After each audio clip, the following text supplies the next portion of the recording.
let me check my emails first before I go running. Sounds familiar? Have you ever wondered why we are putting away things that we know would be beneficial for us to do?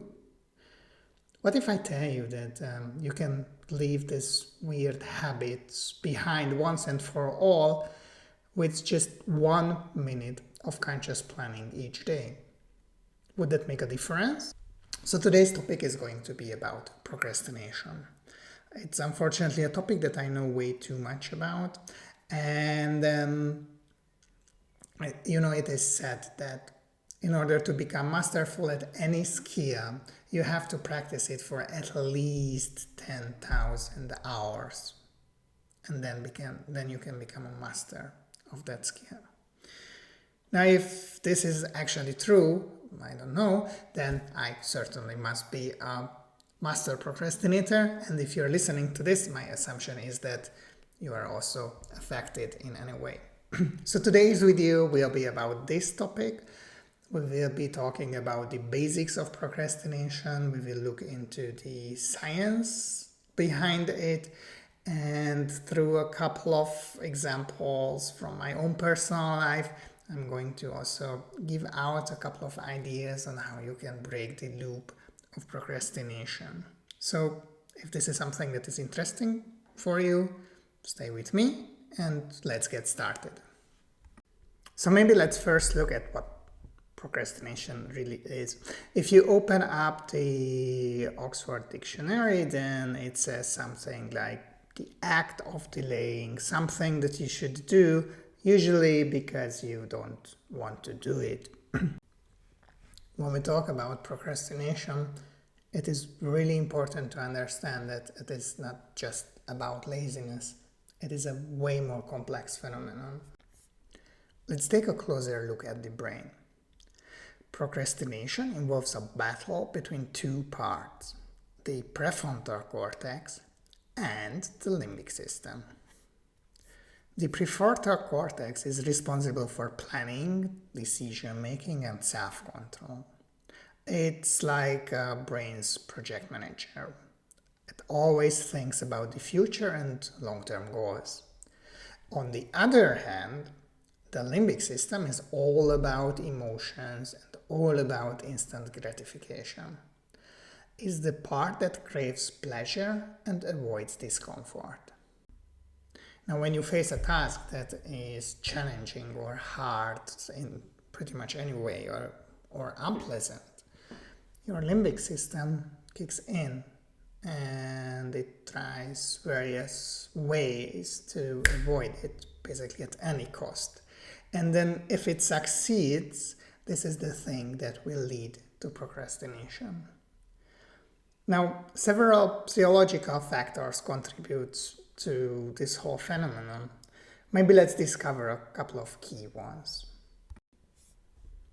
Fear of failure makes us avoid tasks we think might not go well. This fear can paralyze us, leading to inaction. Perfectionism drives us to set unrealistically high standards. The thought of not meeting these standards can cause us to delay starting or finishing a task. And then finally, task aversion. Now, task aversion happens when a task is just not too enjoyable, or maybe it's even unpleasant or boring. Our brain naturally tries to switch these ones off and pull in something that is more enjoyable. Now, moving away from biology, I was really curious on whether I would be able to come up with some kind of a system that models the likelihood of a behavior to happen. And for this, I applied the behavior equation, a modified version of it by Steve Bartlett. And what you are seeing here is basically a bunch of variables, like how compelling the reason for a thing you would like to do is, how much time pressure you have regarding it, and how much enjoyment this brings. These are all the factors that are increasing the chances of an event to happen. In this case, I'm working with an example of updating a LinkedIn profile. And then everything that is associated with negativity, with a cost, like mental, physical difficulty, a fear of failure, that goes into the decreasing component of a behavior to happen. And I added a couple of extra variables, and I was curious on whether I managed to find some kind of a loop in the system, because that would mean that I found something that if I'm able to somehow counter, I'm able to have an influence on the likelihood of an event to happen. And I'm happy to announce that I actually managed to find something that I think is really, really cool. So that's shown that the time needed in order to update the LinkedIn update goes up because, say, the machine needs an upgrade first, or you have to dig it out from the mess in your desk, or pretty much for any reason. With that, the mental difficulty of the task goes up, and then therefore you will consider it a more costly or more expensive activity, and then it will decrease the likelihood of the update to happen, which will trigger an anxiety.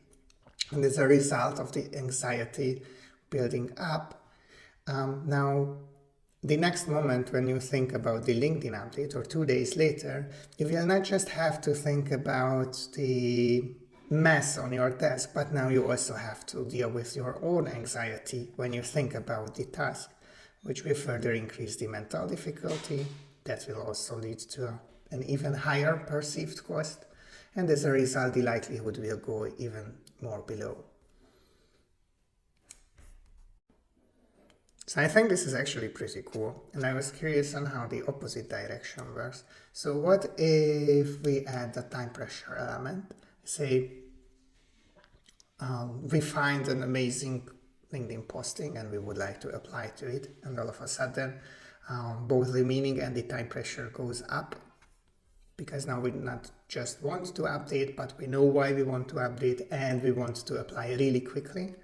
Now if that one is happening, then the likelihood will go up, and then the moment we will actually be doing it, the self-confidence that we can do it goes up, and with that next time if a similar question comes up, we will feel more enjoyment, and or at least this is the theory, and therefore the likelihood that in the next round, say 2 weeks from now, this will go even higher, because now we have a positive experience. On the other hand, because we did the update, the time pressure will start going down, and then we will feel like there is no need for another update since we just did it. So here is another really interesting loop. Let me know what you think in the comments.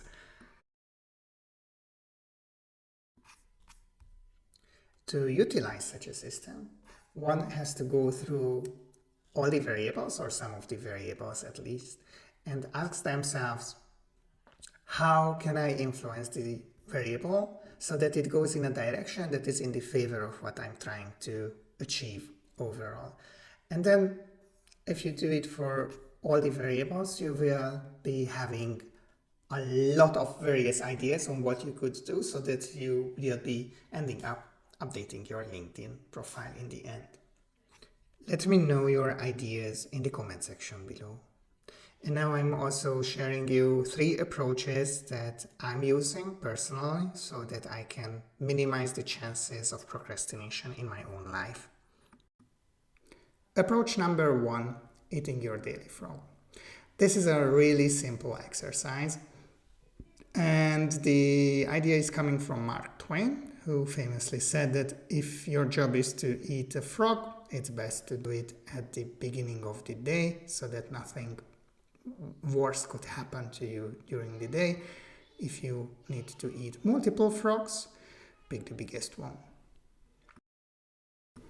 The idea is to simply pick one thing at the beginning of the day and set a time box that by the end of the day you will have the frog eaten, or you will have it done.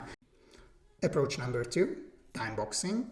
For items that are longer in terms of time, you can put them into your schedule, into your calendar, and then that way you can be sure that you have the time allocated for it. The only thing that I would recommend is to have a meaningful title. So instead of saying I'm busy or productivity work or anything like that, put the actual task or put the actual goal for that time slot as the title of the item, and in that way it will be easier to recall what you actually wanted to achieve during that time. And then approach number 3 is Pomodoro. And it's a really powerful technique where you are structuring your time into half an hour long increments, and the half an hour looks like 25 minutes of really deep focused work, and then 5 minutes of break afterwards. And this you're multiplying 2-3 times. After that you can have a longer break. And what I find the most useful way, or at least to me what worked most, is that at the very beginning of each of the working time sessions, I give a goal that I want to achieve in those 25 minutes. And the only thing that is important is that it needs to be really, really focused. Otherwise it will not work. In other words, get rid of your phone, get rid of all the notifications. Even better, just go away from the computer, take your phone to another room if you can do it, and make sure that no one and nothing can disturb you while you're having the deep work set up. So that was it for today's video.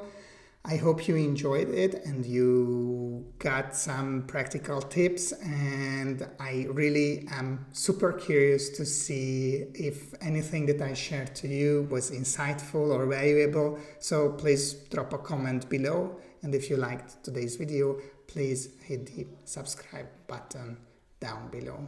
Thank you a lot for watching, and see you in the next episode.